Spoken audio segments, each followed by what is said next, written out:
Welcome to The Explainer. Today, we're focusing on something that is, frankly, incredibly exciting and, honestly, a little bit empowering. We're going to walk through the exact steps to build your very own personal, ethical hacking sandbox. So let's dive right into the setup behind Keyoptrix Labs. But before we start throwing around code, it raises a pretty huge question, right? How do we actually practice hacking legally? Because, let's be real, targeting live networks without explicit permission is both highly illegal and incredibly dangerous. We really need a safe space to fail, to learn, and to break things without breaking the law. Well, that's exactly where platforms like VulnHub come in. They provide deliberately vulnerable virtual machines, or VMs for short, that are specifically designed for you to get practical, hands-on cybersecurity experience. And for today, our main target is the Keyoptrix Level 1 VM. It's basically the very first in a classic series of vulnerable environments, built precisely so you can sharpen your penetration testing skills safely. All right, here is our roadmap for today. Number 1, the safe hacking sandbox. Number 2, your virtualization engine. Number 3, mapping the network. Number 4, discovering the target. And number 5, uncovering web vulnerabilities. Let's jump in. The safe hacking sandbox. To build out this environment, we first need to understand the foundational file we're working with. Our Keyoptrix Lab comes packaged from VulnHub as an OVA file. That stands for Open Virtual Appliance. Essentially, it's just a compressed archive containing a full virtual machine configuration and all its associated files, including the virtual hard drive. Think of it like your entire hacking target neatly packed up into a single, self-contained box, just waiting for us to unpack it. Moving on to Section 2, your virtualization engine. Now that we've got our sandbox, we need an engine to actually run the thing. You generally have two really great options here.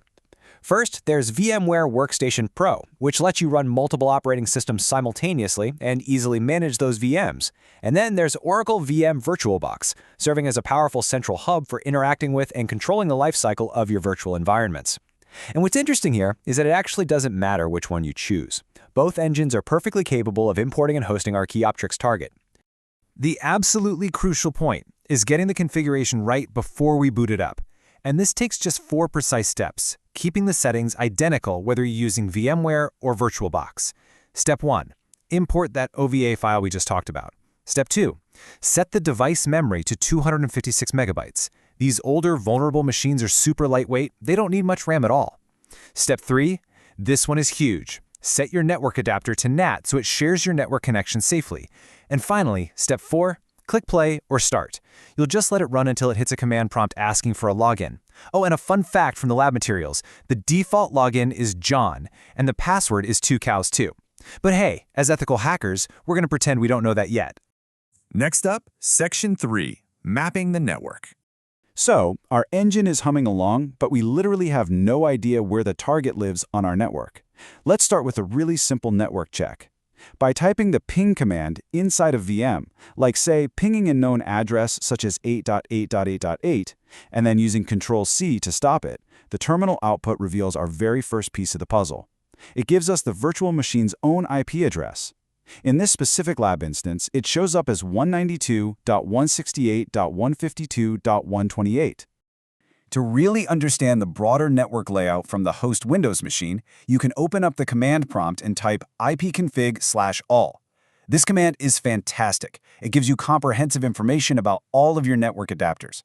And right here, it highlights the VirtualBox host-only Ethernet adapter, which is sitting at IP 192.168.56.1.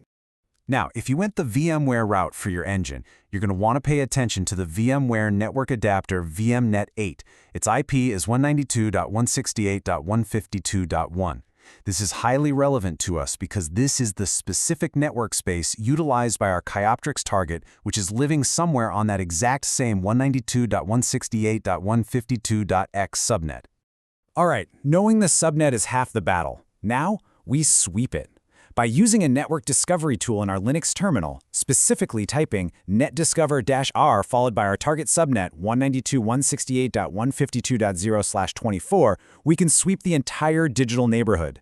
This verifies our target machine's actual presence among all the other network noise. Moving right along to Section 4, discovering the target. Okay, we're moving from just locating the machine to actively probing it. We want to see what digital doors and windows are left unlocked. To do this, I want you to meet your new best friend, Nmap, or Network Mapper. This is a free, open-source auditing tool that identifies active devices, running services, and operating systems. And what's really clever here is how Nmap tricks a target under the hood. It exploits the standard TCP three-way handshake. Basically, it sends a SYN packet to the target. If the port happens to be open, the target politely replies with a SYN ACK. Nmap instantly notes the open door and then abruptly sends an RST, or reset packet, to just cancel the connection. It maps the network without fully stepping inside. To get the most out of this tool, though, we have to feed it the exact right instructions. So let's break down this complex command line syntax into plain English. In our terminal, we type nmap. Then we use the flag -T4.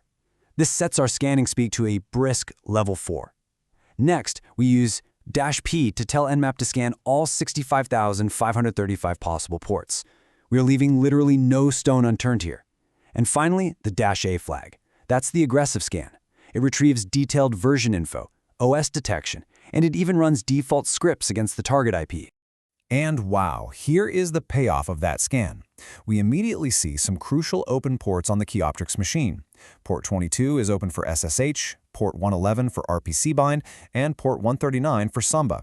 But you know what our real gold mines are? Port 80 for HTTP and port 443 for HTTPS. Which brings us to Section 5, Uncovering Web Vulnerabilities. We've done the setup, we've done the reconnaissance, and now we leverage those open ports to find actual exploitable vulnerabilities. Now, you might be wondering, why not just attack port 22, that SSH port we saw a minute ago?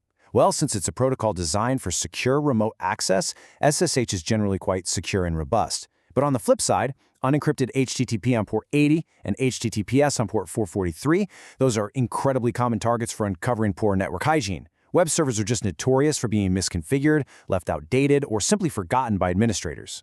When we actually put that into practice, we see exactly what poor digital hygiene looks like. Simply typing the target IP into a standard web browser greets us with a default Apache Red Hat Linux test page. That is a massive red flag. Then, running a command line scanner called Nikto against that same IP proves our suspicions. The underlying software, specifically Apache version 1.320 and mod SSL, is dangerously outdated. Digging deeper into those final Nikto results reveals that this isn't just theory. This isolated sandbox is successfully mimicking severe real-world vulnerabilities. Just look at these specific highlights from the scan. It found vulnerabilities allowing for possible remote code execution, local buffer overflows, and even a remote buffer overflow in mod_SSL. What does that mean for us? It means an attacker could potentially get a remote shell and take total control of the system, all because an old, unpatched web server was just left running.